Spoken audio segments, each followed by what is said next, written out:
Welcome to Spam Filter for Your Brain. Bite-sized ponderings on how our thoughts influence our behaviour and our lives. And because we're all connected, how our thoughts impact the world. I'm here to help people reconnect with their bodies and declutter their brains. And I don't believe that we should just magically know how our emotions and our thoughts impact our lives if no one ever teaches us. So let's learn this stuff together. There's a sly little sneaky thought that I think most of us fall into the trap of, even if it doesn't align with our politics. And that's the idea that if we lose weight, that we're going to feel better about ourselves. Or if we looked younger. Or if our bits of our body didn't jiggle in a particular way. And sometimes this can be hidden under thoughts like, if I was more fit, then I wouldn't feel this particular thought about myself. And that kind of overlooks the fact that the way that you feel about yourself is not down to external circumstances. The way that you feel about yourself is down to your thoughts. And if you don't look at how you talk to yourself and manage the way that you speak to the body that you walk around in, that you live this life in, then you're going to be taking the same kind of criticism, the same kind of dialogue and the same kind of viciousness often into whatever changes and transformation that your body has. Our physical attributes can change and we can still feel the same thing because our thoughts are still coming from the same place and the same belief system. This is why changing our appearance doesn't actually guarantee changing how we feel at all. In fact, it's very unlikely to. What we need to do is look at some of the stories that we tell ourselves, the stories about what kind of space we take up in the world, how we move throughout the world, and the kind of tone of voice and these frequent phrases that we use against ourselves and the bodies that we live in, and how we use these old stories to back up political narratives that don't necessarily align with who we want to be or the kind of world that we want to be creating. There is a massive difference between body image and body thoughts. And the way that we speak to ourselves in the mirror often amplifies the kind of things that we're trying to undermine in wider society. And this is why it's really important to do this kind of work and notice where these sneaky little thoughts are still gurgling away under the way that we speak to ourselves when we happen to catch ourselves in the reflection of a shop window. Or maybe some of our clothes feel a bit more tight than they used to be. Notice the kind of tone of voice and the sort of things that we're saying to ourselves.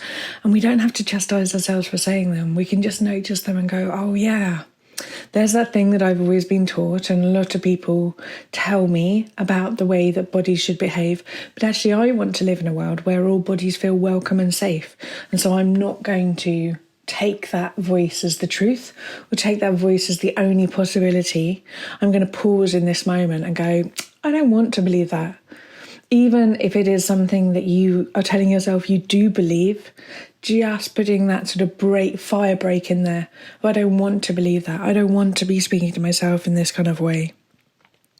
Because learning to shift our internal dialogue matters more than any external change. This is the one thing that is going to enable you to feel more safe in the skin that you're in.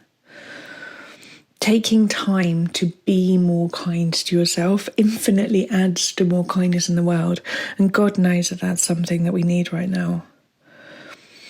We take the same brain with us wherever we are, whatever body that we're in. And so we also take the same level of ableism, ageism, sexism, fat phobia, all of these kind of things that most of us spend quite a lot of time trying to call out and trying to dismantle in other areas of our lives. And so it's really important that we begin on our doorstep with just noticing where these stories have seeped under our own skin and we are amplifying and perpetuating them with the way that we speak to ourselves.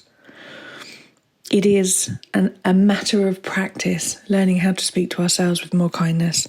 And it's also something that's very possible.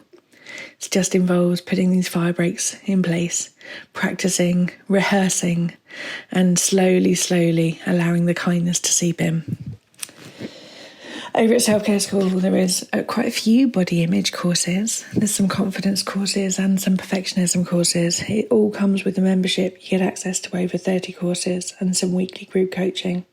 And if you'd like to work on this on a one-to-one level, if you think that the stuff that I'm talking is all very lovely in theory, but actually you need to take the work a little bit deeper, drop me an email, hello@HeardinLondon, and I'd love to support you to feel more safe and more confident in your body, because I believe that the more of us who feel welcome, the more we are able to create spaces in the world where more people feel more welcome.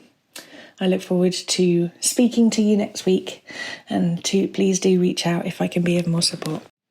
If you've been enjoying what you're hearing on the podcast, you will love Self-Care School. Self-Care School is longer versions of this, more in-depth and more personalised.